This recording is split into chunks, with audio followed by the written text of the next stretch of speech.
abused me in ways that no one would imagine. I was bullied for being too sensitive. I was bullied for being too vulnerable, for being too honest, too kind. And I started building up walls. I started guarding myself. I started not allowing people into my life, not because I was looking at them and thinking, you might hurt me, but because I honestly believed that I didn't deserve to be welcomed into other people's lives. I met someone for the first time in my life who made me feel like I was worthy of being loved, who made me feel seen. I was looking to feel heard, and this person heard me. This was the person that I wanted to spend the rest of my life with. That's how I saw it. I couldn't imagine my life without that person. Until one day when he, like everyone and everything in my life, chose to walk away.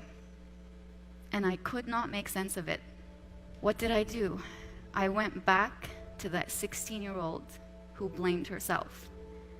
He walked away because of who you are. He walked away because those things that you always thought were ugly and unworthy about you are still there.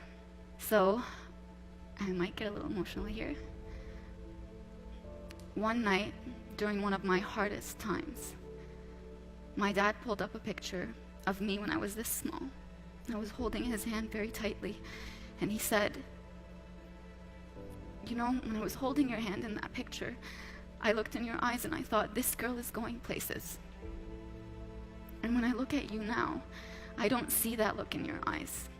So I went to my room that night and I looked in the mirror, and he was right. I was looking at a person that no longer resembled me. I looked, and I described this before the same way, like a sky choking on clouds, not knowing whether to rain or be sunny or be clear. I looked like I was choking. And in that moment, I decided not to give up on myself now like I gave up on myself when I was 16. This time, I wrote. I wrote about my pain. I wrote about it, and as hard as it was, it healed me.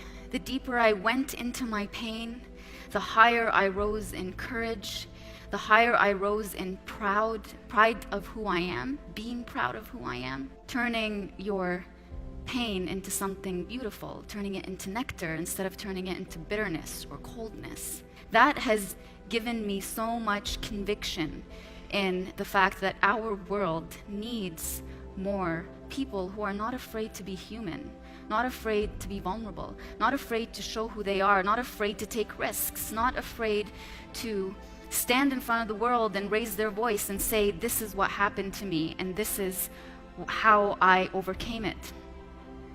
And one of the biggest things, the biggest courageous decisions I had to make was to stand in the face of the person who oppressed me, with everybody who gave him the right to oppress me, and say, no, I did not deserve this. This should have never happened to me.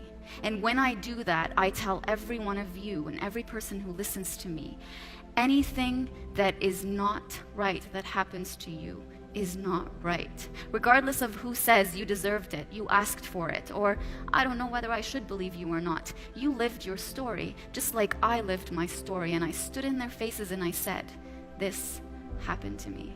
You don't have the right to take away my story from me, because when you do that, you're taking away that new person that I'm becoming. So I will end with this. That man used to tell me, who do you think you are?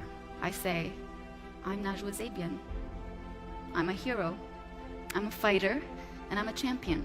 So if someone asks you this question, who do you think you are? What will you say?